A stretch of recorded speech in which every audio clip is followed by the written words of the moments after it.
I value your time as a viewer, so if you just want to quickly copy the build and hop back into the game, I made this infographic for you.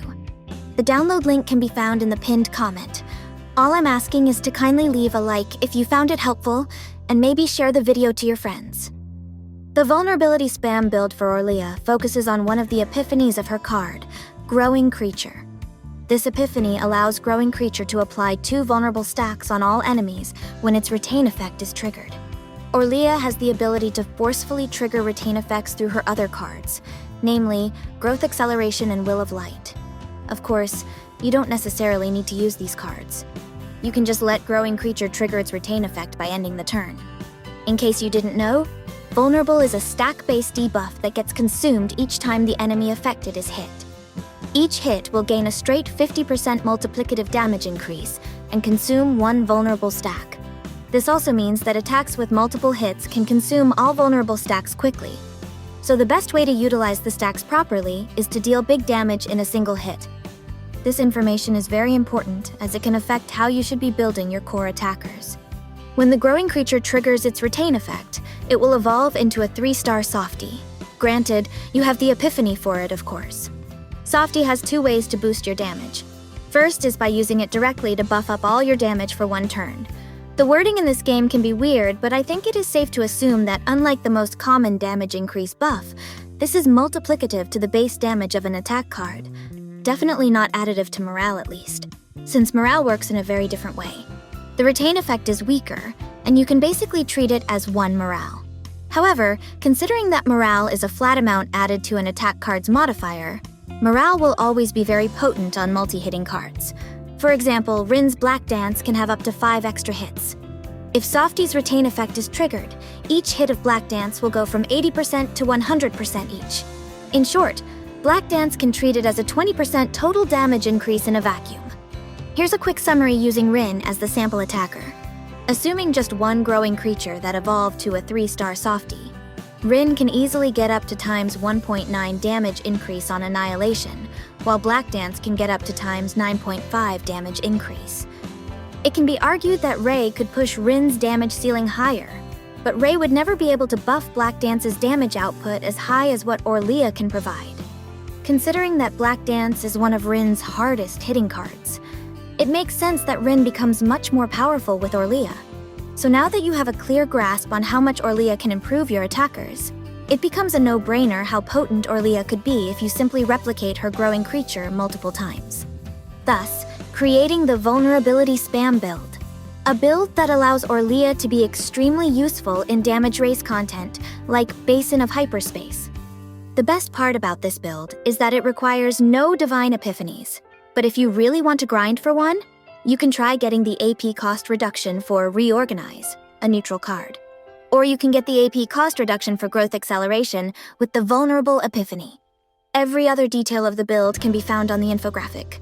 Moving on, let's talk about Orlea's potential teammates. Orlea can pretty much work with any damage dealer as long as they do not clog your hands like how she does. For example, even playing someone like Veronica with her gets your hand clogged easily due to Ballista, and possibly with multiple Ballistas. There's also Haru, who retains both her buffs while waiting for the perfect moment to unleash the hardest hitting anchors. Such teammates are just very annoying to use with Orlea. Rin is basically the best attacker to pair with Orlea since Rin doesn't clog your hand, and has the right cards to utilize all of Orlea's buff and debuffs. The most notable synergy between the two is how Orlea creates a lot of skill cards that can be retained. This is perfect for Rin's Black Dance, since it increases its hit count based on how many skill cards you have on your current hand. Barrel is both synergistic and anti-synergistic with Orlea. As mentioned earlier, Orlea has 2 cards that can forcefully trigger the retain effects of any card. These can be used to improve the damage output of Barrel, since Barrel has cards that improve her damage when the card is retained. However, Barrel can easily clog your hand by keeping her retained cards around while waiting for it to ramp up its damage output. Orlea's Growth Acceleration is mostly used on Growing Creatures, not Barrel's cards. This means that realistically, Barrel only gets her retain effects forcefully triggered by Orlea's Will of Light. Even then, it can be hard to use Orlea's Will of Light due to its 2 AP cost. The main reason I used Barrel in my Rin Orlea showcase is due to her role as a deck manipulator. The most common team setup is a sustain, deck manipulator, and an attacker. Orlea obviously fits into the sustain role, so as long as your attacker is synergistic with Orlea, you can just pretty much use any deck manipulator for the last slot. Now that we have all the information we need to properly build Orlea, let's talk about how I run her in Zero System. Orlea by default is very underwhelming, and you cannot trust her solo sustain, especially when you're trying to build her as a debuffer, not a tanky healer. This means that it is important to have a secondary sustain.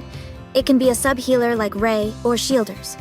I like running supports in City of Mist because the final boss has a high chance of dropping a certain mythic armor that allows you to re-roll 3 cards at the start of battle.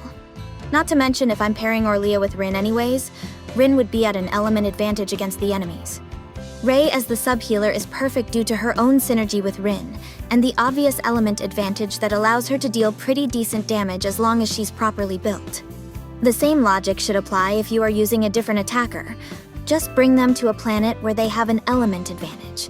If you really need more healing, put Alyssa as Orlea's partner.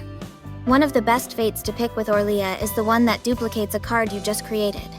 This can easily snowball when you get to use her basic attack cards or trigger epiphany effects that also create more of her creations. Although, as written in her infographic, you should be removing both her basic attacks, so try not to keep them for the sake of creating more cards. Overall, I would consider Orlea as a powerhouse, and she should be considered as one of the strongest support with sustaining capabilities. Her performance in Zero System is far from her actual performance once you have finished building her deck. She would totally feel underwhelming throughout a Zero System run, but she drastically improves as you get the core components of her final build. It is totally understandable if a lot of players misunderstood how Orlea should be played. It sucks that even though there is potential to the infinite scaling of her Swifty cards, the game punishes you for taking too many turns to finish a fight. In Zero System, your combatants build up stress fast, and you cannot counter it even if you perfectly heal or shield all incoming damage. This means you are punished for trying to build up Orlea's damage through her Swifties. In Basin of Hyperspace, you need to clear within a specific amount of turns, making it a damage race. Building your Swifties for multiple turns just for it to deal 1,000 or higher damage is just not worth it. Both of these are major contributors on why people see Orlea as an underwhelming combatant. I cannot blame them since I myself fell into this trap when I was still trying out Orlea for the first time. The game kept giving me her duplicates to the point that she is now E2. This basically forced me to take another look at her and rethink how I should be building her. The result was the 2-turn clear showcase with Rin, Beryl, and Orlea herself. And that's it for this video. I hope you guys enjoyed it, and I will see you on the next one.